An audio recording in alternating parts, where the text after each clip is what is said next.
మనకు ఎంత గొప్పగా అనిపిస్తుంది అంటే కరీంనగర్ జిల్లా నుంచి విఎస్ రాములు లాంటి గారు వారు కూడా ఇప్పటికీ విస్తృతంగా రాస్తున్నారు, వీరు రాస్తున్నారు, హనుమాన్ల భూమయ్య గారు, ఇట్లా ఒక్కరు కాదు ఇద్దరు కాదు, కరీంనగర్ జిల్లా నుంచి ఎదిగి వచ్చినటువంటి అంటే పాత కరీంనగర్ నుంచి చెప్పి సి నారాయణ రెడ్డి గారు మనకు తెలుసు, పివి నరసింహారావు గారు తెలుసు, ఎంత గొప్పనైనటువంటి చైతన్యం ఇక్కడ ఉంది. మరి ఆ చైతన్యాన్ని మనం మర్చిపోకుండా ఉండడానికి కాలువ మల్లయ్య గారి రచనని చదవాలి. వారి యొక్క జీవితం అంటే ఏంటి అనే రచన ఇందాక మిత్రుడు సమీక్ష చేసిన మంచి అంటే జీవితంలో ఏం కావాలి 3 పార్ట్స్ ఉన్నాయని చెప్పినారు. ఒకటి వ్యక్తి, మరొకటి కుటుంబము, మరొకటి సమాజం. ఇవి 3 లోపల బ్యాలెన్స్ చెడకుండా చూసుకోవాలి. తప్పకుండా సమాజం కోసం మనం ఏదైనా చేయాలి అనేటువంటి సందేశాన్ని ఇస్తూ వారు ఈ రచనలు చేసినందుకు వారికి హృదయపూర్వకంగా నా యొక్క కృతజ్ఞతలు తెలియజేస్తున్నాను. ధన్యవాదాలు.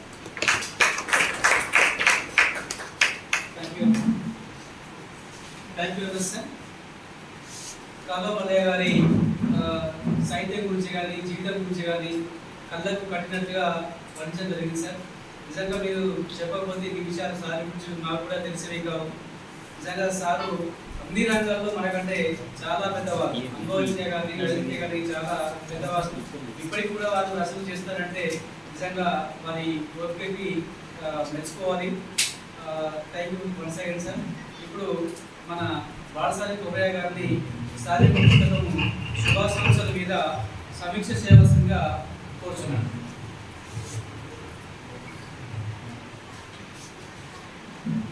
వేదిక మీద ఉన్న పెద్దలకు నమస్కారం. వేదిక ముందు ఉన్నటువంటి సాహితీ ప్రియులందరికీ వందనాలు. శుభాశంసలు రేప రాష్ట్రాభినందన మాంటం.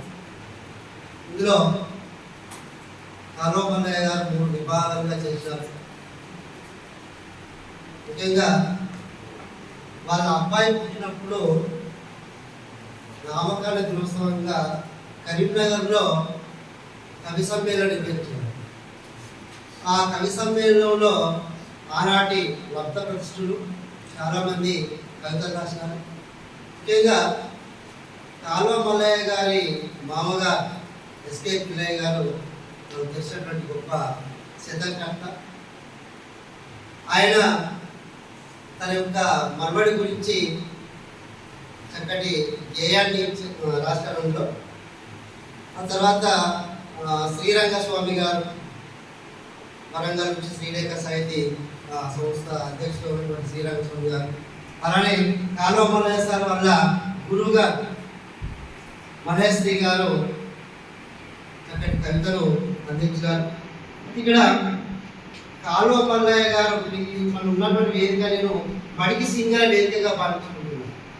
ఎందుకంటే తెలుగు సాహిత్యంలో మొట్టమొదటి ఆ సంకలనం తీసుకొచ్చినటువంటిది ఇక్కడ నుండి.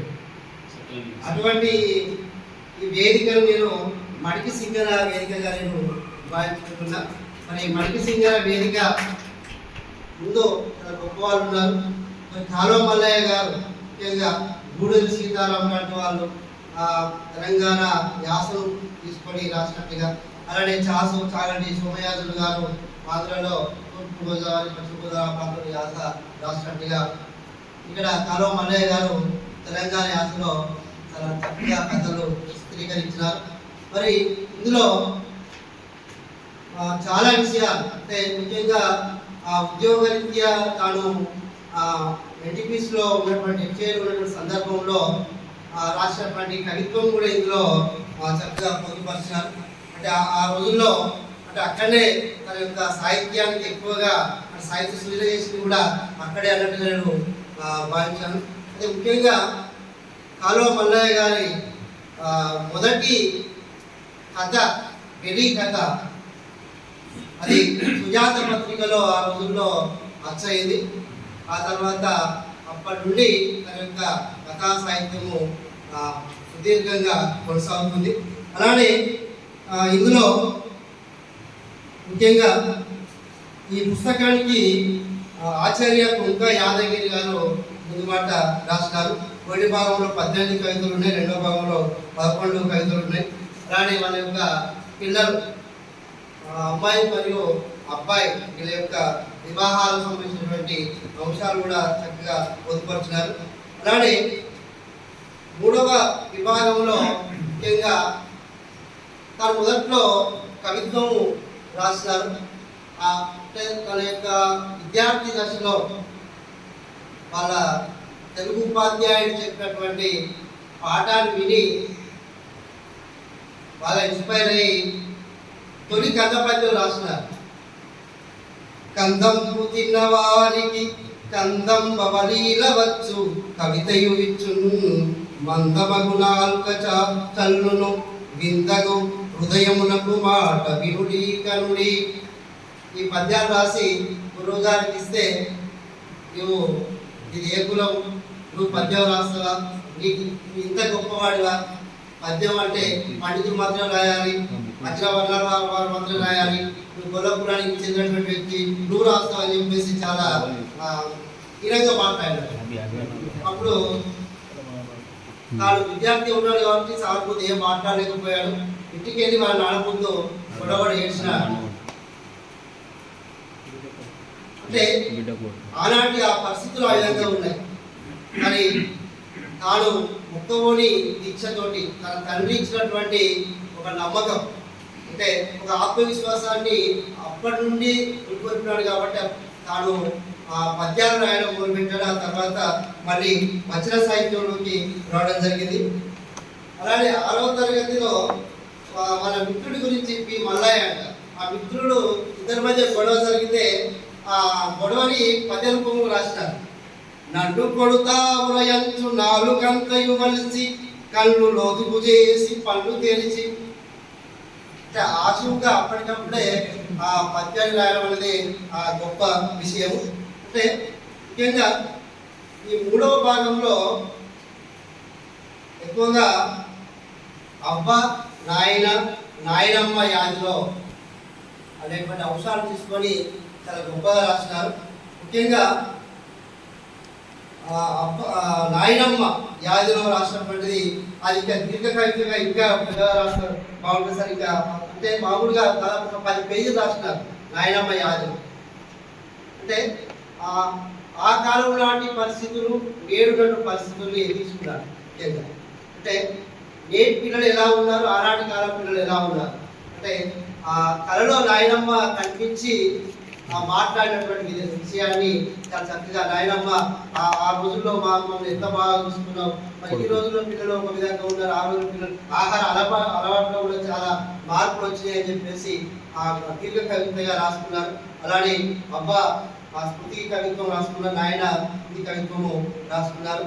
అబ్బా యాదిలో అబ్బా అబ్బా యాదికొస్తున్నవే నువ్వు ఊపుకే యాదికొస్తున్నావు, నా కళ్ళ ముంగట కనబడుతున్నావు అంటూ స్మృతి కవిత్వాన్ని రాసినారు. అలానే నాన్న యాదిలో నాయన యాదిలో నా చదువు కోసం నువ్వు పడ్డ తపన దొర వద్దన్న బాజాప్తా పడికి పంపించిన సంగతి పని చేసుకుంటూనే చదువుకోవాలి బిడ్డ అన్న మాటలు నాకు ఇంకా యాదికున్నాయి నాయన. అంటే కొడుకులు చదివిద్దాం అని చెప్పేసి దొర దగ్గర పోయి అడిగాడు, నా కొడుకు చదువుతా అనుకుంటాను దొర బాధ్యత అంటే నీకెందుకు చదువు, నువ్వు చదువుకుంటావా, మన ఎట్లుండే కొట్టుండే అని ఖాయమని చెప్పేసి అన్నాడు. కానీ నాన్న మాత్రము నువ్వు చదువుకోవాలి బిడ్డ అని చెప్పేసి పని చేసుకుంటూ చదువుకోవాలి బిడ్డ అని చెప్పేసి ఆ బడికి పంపించాడు. ఒకవైపు పని చేసుకుంటూనే తాను చదువుకున్నటువంటి రోజులు అవి. ఈ విధంగా ఇందులో మొదటి భాగం నుండి 2వ భాగం 3వ భాగం అంతా కూడా అంటే మొదటి నుంచి తన రచనా వ్యాసంగం నుండి ఇప్పటి వరకు ఉన్నటువంటి అనేక అంశాలు అందులో పొందుపరిచినారు. ముఖ్యంగా మాకు ఈరోజు హలో మల్లయ్య గారి ఇక్కడికి రావడం, కార్యక్రమం చేయడం అనేది పెద్దపల్లిలో అంటే ఈ మధ్య కాలంలో ఇలాంటి సాహిత్య కార్యక్రమాలు జరగలేదు. ఇది మొదటి ఒక ఆరంభ సూచకంగా భావించుకొని అంటే మొదట్లో జరిగే సారు రామగిరి సాహిత్య వేదిక వాళ్ళు పెట్టినప్పుడు 2000 సంవత్సరంలో రామగిరి వేదిక సాహిత్య వేదిక పెట్టారు. అప్పుడు ఆ తర్వాత నాటక నవల రచయిత ఆ సారు ప్రోత్సాహంతో నడిపించిన తర్వాత అది అక్కడే ఉండిపడిపోయింది. ఇకనైనా పెద్దపల్లి నుండి ఈ సాహిత్యం అనేది మరింత ఇంకా రావాలి. సారు మన స్ఫూర్తి తీసుకొని మన కవిత్వం రాయడానికి మనం ముందుకు రావాలని ఆశిస్తూ ఈ అవకాశం ఇచ్చినటువంటి పెద్దలకి ధన్యవాదాలు. You very much sir. Sir మనమని పుట్టినరోజున జనరల్గా ఏంటంటే అందరూ పుట్టినరోజున పెద్ద పెద్ద ఫంక్షన్లు చేస్తారు. సార్ దానికి భిన్నంగా ఏంటంటే ఆ రోజు కవి సమ్మేళనం పెట్టడం అనేది చాలా గొప్ప విషయం. అటువంటి ఆలోచన అందరికీ రాదు. ఏదైనా ఫంక్షన్ అంటే ఏంటంటే వేరే రకం ఉంటుంది. అట్లా కాకుండా అందరికంటే భిన్నంగా ఏంటంటే ఒక గౌరవం చూసేసి కవి సమ్మేళనం ఏర్పడేది నిజంగా అది చాలా గొప్ప విషయం. సార్ కవితల గురించి చాలా చక్కగా వర్ణించేస్తారు. బాలసార్ కుమరయ్య గారికి ప్రత్యేకమైన కృతజ్ఞతలు తెలియజేస్తున్నాను. వారి శుభాశంసల పుస్తకం మీద చాలా చక్కగా వర్ణించడం జరిగింది సార్. ఇప్పుడు మన వేలుపుల నారాయణ గారిని వారు అరసం మన జాతీయ ప్రధాన కార్యదర్శి గారు, వారికి తర్వాత మన కాలువ మల్లయ్య గారికి అవినాభావ సంబంధం. ఇద్దరి యొక్క మూలాలు ఎక్కడంటే గోదరికలు నుండి మొదలైనవి. వారిని మాట్లాడాలని కోరుతున్నాను.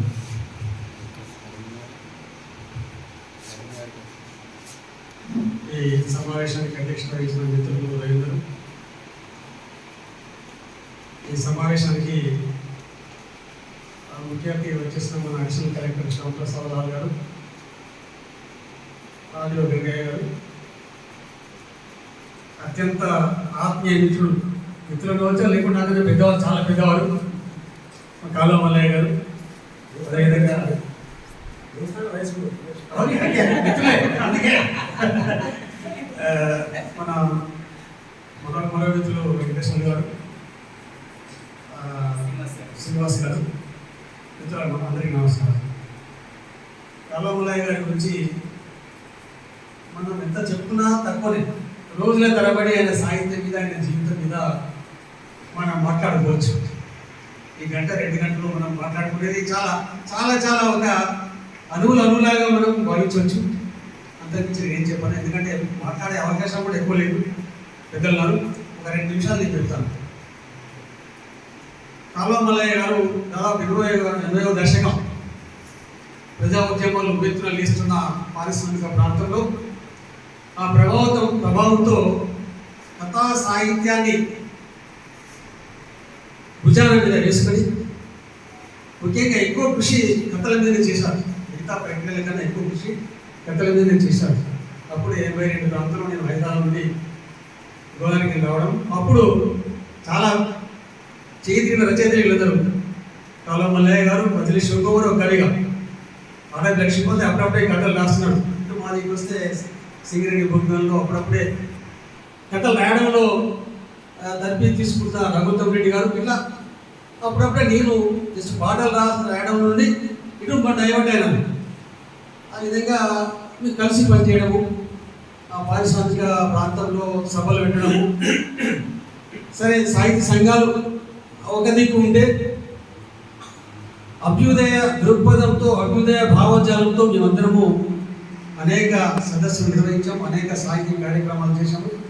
అప్పటి నుండి కూడా ఇప్పటికీ కాలువ మల్లయ్యతో నాకు చాలా ఆత్మీయంగా అవినాభావ సంబంధము ఇప్పటికీ కొనసాగుతుంది. అయితే కాలువ మల్లయ్య గురించి ఆయన ప్రతి ఒక్కరు కూడా మనము సామాజిక జీవులం. మనం ఎంత కాదనుకున్నా ఒకటి మాత్రం సామాజిక జీవులం. సమాజంతోని దూరంగా మనము ఎప్పుడు బ్రతకలేము. సమాజంలోని జీవితమే మన జీవితము.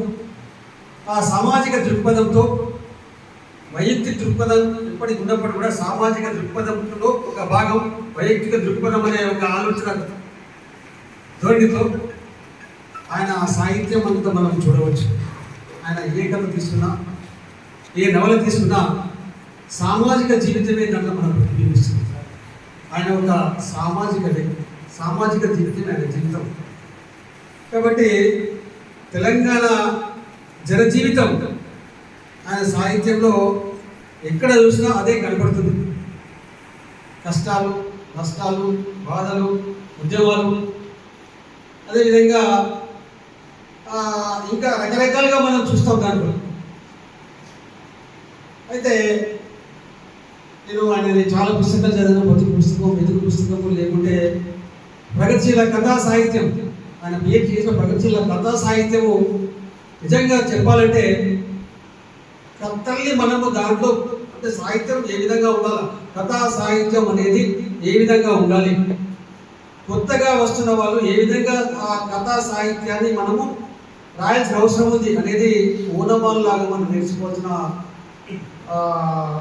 విధంగా దాన్ని చూపించాడు. కాబట్టి ఆ మెతుకు పుస్తకము ఇప్పటికీ సామాజిక పారిశ్రామిక ప్రాంత జీవితమే డాక్యుమెంటరీ.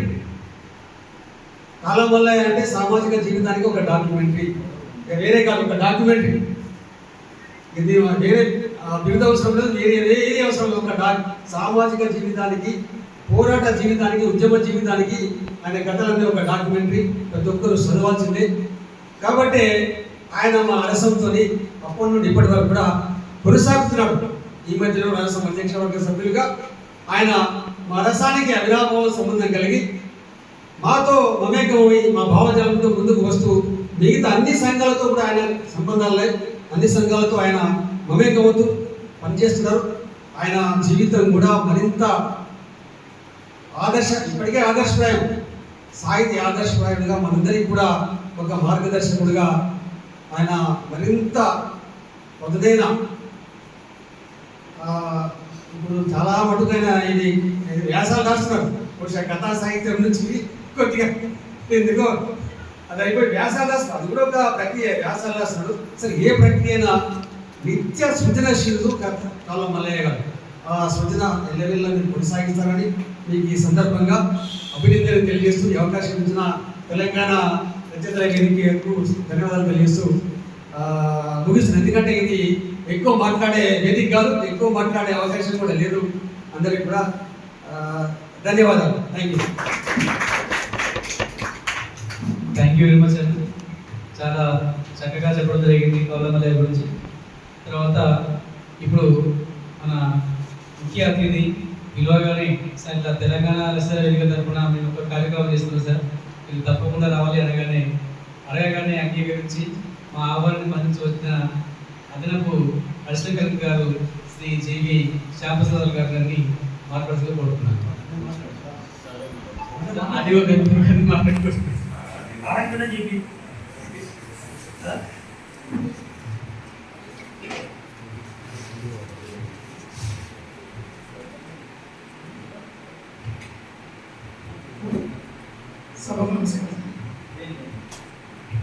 యాక్చువల్గా ఈ ఇట్లాంటి కార్యక్రమాల్లో రావడం అనేది, ఈ కార్యక్రమానికి రావడం కూడా ఇంకొన్ని సందర్భంలో జరిగింది. ఇంకా సార్ గారి గురించి అంటే నేను గోదావరి సేవలో గుర్తు సెలెక్ట్ అయ్యాను. నాది ఆప్షన్స్ ఉంటుంది గుర్తు. నా ఆప్షన్స్ సబ్జెక్ట్స్ వచ్చేసి హిస్టరీ అండ్ తెలుగు లిటరేచర్లో మేము అప్పుడు చదువుకున్నప్పుడు సార్ గురించి చదువుకున్నాం. ఇట్లా అంటే మనం కరీంనగర్ సంబంధించిన రచయితలు వాళ్ళు ఏ ప్రక్రియలో ఉంటారు, ఏ ప్రక్రియలో చదివించారు, ఈ విధంగా అప్పుడు తెలుగు లిటరేచర్ ఆప్షన్ కాబట్టి గుర్తులో చదువుకోవడం జరిగింది. అయితే మొన్న సార్ ప్రోగ్రామ్ ఉందని చెప్పేసి ఫస్ట్ ఫోన్ చేసింది. అయితే నాకంటే ముందు ఉన్నటువంటి యాడల్ సార్ మన్మోహన్ సార్ అనుకునేది, సార్ బాగా మిత్రులు అని చెప్పారు. అయితే ఇట్లా ఉంది అని చెప్పంటే ఆ ఫోన్ కాల్లోనే సార్తో పరిచయం అయింది ఫస్ట్ టైం. అయితే మీరు రండి అని చెప్పంటే తప్పకుండా సార్ మేము వస్తామని చెప్పండి. ఆ విధంగా అయితే ఇక ఇంకొక విషయం ఏంటంటే సార్తో నాకు సంబంధం మా ఫాదర్ వాళ్ళ నుంచి తెలుగులో మేము యాక్చువల్గా మా father around 50 years back 55 years back చొప్పదంలో సెటిల్ అయింది. సో మేము అక్కడే ఉన్నప్పుడు మాకు తెలుగుతో బాగా సంబంధం లేదు, కానీ ఓన్లీ కొద్దిమంది రిలేటివ్స్ ఉంటారు. కాకపోతే సార్ వారు నాకు కూడా తెలుగుతారని చెప్పి ఆ ఫోన్ కన్వర్సేషన్లో కూడా చెప్పడం జరిగింది. అప్పుడు ఇక మన యాక్చువల్గా నేను సార్ చెప్పగానే ఏంటంటే ఒకప్పుడు నేను చదువుకున్నాను కదా, అసలు సాంగ్ కలిసే అవకాశం ఏదో చెప్తున్నాను వెళ్దామనే ఉద్దేశంతోనే రావడం జరిగింది. యాక్చువల్గా ఎందుకంటే ఒక స్టూడెంట్ చదువుకునేటప్పుడు ఒక గొప్ప గొప్ప వ్యక్తుల గురించి పుస్తకాలు చదువుకుంటారు. తర్వాత రియలైజేషన్ పెద్దయిన తర్వాత కలిసే సందర్భం వచ్చినప్పుడు ఏంటంటే ఒక ఉత్సాహం అనేది ఉంటుంది. అని మేము చదువుకున్నాం కదా అని. సో ఆ ఉత్సాహంతో నేను ఇక్కడికి రావడం జరిగింది సార్. కాకపోతే సాహిత్యం అంటే పెద్దగా నేను ఎప్పుడు చదువుకుంటాను. నేను కథలు నవలలు చదవడం జరుగుతుంది కానీ ఇక్కడ ఎప్పుడు మేము చేయలేదు. ఈ అవకాశం ఇచ్చినందుకు thank you very much sir. ఇప్పుడు మన అశ్వికృత గారిని మాట్లాడుతూ కోరుతున్నాం. రవీంద్ర గారికి ధన్యవాదాలు. అందరికీ నమస్కారం. ఈరోజు కాలువ మల్లయ్య గారి పుస్తకాల పరిచయం, సమీక్ష, ప్రదర్శన అన్ని కార్యక్రమాలు ఈరోజు పెద్ద వేదిక అవుతాను. ముందుగా చాలా సంబరపడతాను. ఫస్ట్ ఆఫ్ ఆల్ ఎందుకంటే పెద్దపల్లికి వచ్చే సంవత్సరం దాటింది. 23 తారీఖుకి ఎగ్జాక్ట్ 1 year వచ్చింది. నన్ను మా వాళ్ళు ఉపయోగించుకోవట్లేదని చెప్పి చెప్తా ఉంటారు బయట. హైదరాబాద్లో మాకు 3 కాయలుగా పనిస్తుంటాయి. ఆ సమయం కోసం నా కోసం మా మిత్రులందరూ కూడా సార్ మీరు 2 సార్లు చెప్తా ఉంటారు. ఎప్పుడో ఖాళీ ఉంటుంది. నేను రవీంద్ర వచ్చిన అదే బాధపడతాం. ఏం కార్యక్రమం చేస్తున్నాను వచ్చినా గుర్తించడానికి దాంట్లో బాగా రాగానే రామగిరి కార్యక్రమం చేస్తాను. రామగిరి సందర్శించుకున్నాం. అట్లా పెద్దపల్లికి సాహిత్య కార్యక్రమం ఊపిస్తుందని ఈ ముచ్చరైన 3వ కార్యక్రమం పెద్దపల్లి జిల్లాలో అటెండ్ చేయడం. వంటలో రాజనాథ సార్ కార్యక్రమం చేసుకుని అనుశ్రీ గారి కార్యక్రమం గోవర్ధనం చేసుకుని ఇది 3వ కార్యక్రమం. రైలు వచ్చినప్పుడు సార్ పాలపల్లె గారి కార్యం చేద్దామన్నారు. కూడా కండిషన్ పెట్టాను, నువ్వు చేస్తే చేయండి, పెద్దపల్లి చేయండి. కరీంనగర్లో చేసి వస్తే మనకి పెద్దలు గుర్తింపు రావాలి.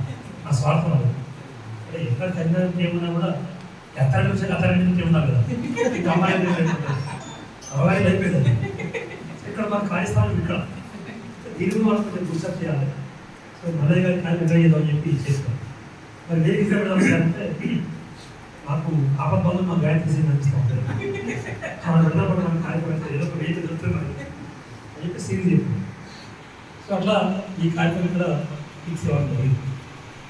అట్లా సమరమైన అందరూ ముందు చెప్తున్నారు. సార్ పెద్దపల్లి జిల్లా వాసి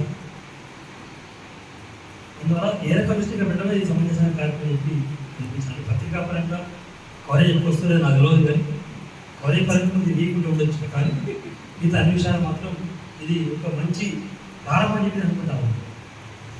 సో ఇట్లాంటి మంచి కార్యక్రమానికి ఉద్దేశించినటువంటి రవీంద్ర గారు, సో మరి పెద్ద మనసులో మనకి వేదికటువంటి శ్రీనివాస్ గారు, మరి ఇదే సభ ద్వారా సాహిత్య ఆరంభం చేసినటువంటి మా గంగయ్య గారు, రాఘవ్ గారు, అంటే మాట పూజ అనాలి, గజపూజ అంటే మనం ఇప్పుడు ఎట్లా మాట పూజ జరిగింది ఈ సాహిత్య అంటే ఇందాక వచ్చినప్పుడు సార్ మీరు నేను రావాలి సార్, నేను రా అని చెప్పి ఇక్కడ ఉన్నా మీద రేపు ఉంటావు ఇప్పుడు 3 సంవత్సరాలు ఈ కార్యక్రమం జరగాలంటే ఇప్పుడు అలవాటు కావాలి సార్.